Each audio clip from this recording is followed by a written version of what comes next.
આ અંગે વિક્રમ ઠાકોરે મીડિયામાં કેટલીક બાબતોનો ખુલાસો કર્યો હતો। રાજકીય માઇલેજ મેળવવા માટે આવું કરાયું હોવાનો આક્ષેપ થતા વિક્રમ ઠાકોરે કહ્યું કે હું રાજકારણમાં આવવાનો નથી। તેઓએ કહ્યું કે મને બોલાવ્યો નહીં તેનો વાંધો નથી, પરંતુ સમાજના કલાકારોની વાત આવી એટલે કહેવું પડ્યું।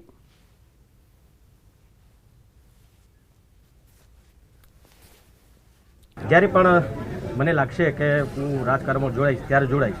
એ વખતે 2007ની વાત કરું છું, અત્યારે કેટલું 25 છે અત્યારે, બરાબર। તો અત્યાર સુધી મેં રાજકારણમાં જોડાવા માટે કે ભાઈ રાજકીય આ કંઈ પેલું એ કરવા માટે મેં નથી કર્યું। આ ફક્ત ને ફક્ત મારા ઠાકોર સમાજ અને જે સમાજના લોકોને જે ન્યાય નથી મળ્યો બીજા સિંગરોને એના માટે જ કર્યું। સમાજ જે કહે છે, સમાજ જે નિર્ણય લે છે, કેમ કે મેં મારા માટે નહોતું કર્યું, મારા સમાજના બધા કલાકારો માટે તથા દરેક બીજા કલાકારો માટે પણ મેં આ કર્યું હતું।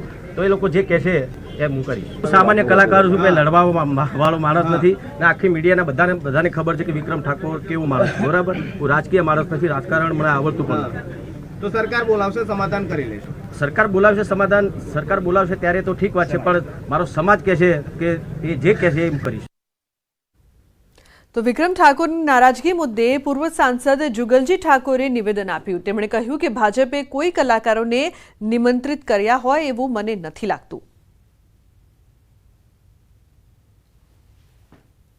આવા કલાકારો અન્ય કલાકારોને પણ વિધાનસભા નિહાળવા માટેની કદાચ એમને આમંત્રણ નથી મળેલા, પરંતુ મારું એવું માનવું છે કે આ કાર્યક્રમ જેમણે પણ કર્યો, જે બીજા કલાકારોને બોલાવ્યા, એ કલાકારો કોઈ અંગત મિત્રો કાં તો અંગત સંબંધના કારણે નહીં કે આ કોઈ ભારતીય જનતા પાર્ટીએ કોઈ કલાકારોને બધાને નિમંત્રિત કર્યા હોય, ના આવ્યા હોય કાં તો ના બોલાવ્યા હોય એવું મને નથી લાગતું। આ ફક્ત ને ફક્ત કોઈ અંગત મિત્રો હોય અને એમણે ફક્ત એક પ્રોટોકોલ પ્રમાણે કે ભાઈ આટલા લોકોને બોલાવ્યા છે, એ લોકોને બોલાવ્યા હશે। પરંતુ હું 100% કહીશ કે આવનારા સમયની અંદર જે પણ કોઈ પણ જે કલાકારો છે એ દરેક કલાકારોને વેલકમ કરવામાં આવશે વિધાનસભાની અંદર, એમને વિધાનસભા નિહાળવા માટે પણ જોવા માટે બોલાવવામાં આવશે અને એમનું જે માન સન્માન 100% જળવાઈ રહેશે એવી હું ખાતરી આપું છું। તો વિધાનસભામાં ઠાકોર કલાકારોને ન બોલાવવા બાબતે વાવના ધારાસભ્ય સ્વરૂપજી ઠાકોરે પ્રતિક્રિયા આપી। કોઈ કલાકારોને ન બોલાવવા એવું ન હોય, પણ જેની સૂચના મળી તે કલાકારો ત્યાં આવ્યા હતા। દરેક કલાકારોનું સન્માન હોય છે।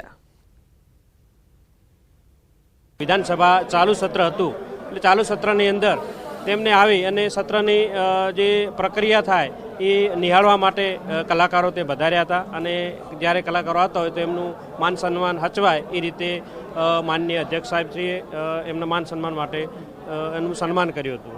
બસ એમાં કોઈ બીજો ઇસ્યુ કાંઈ નથી, લોકોને જે વાતો કરવી કરે।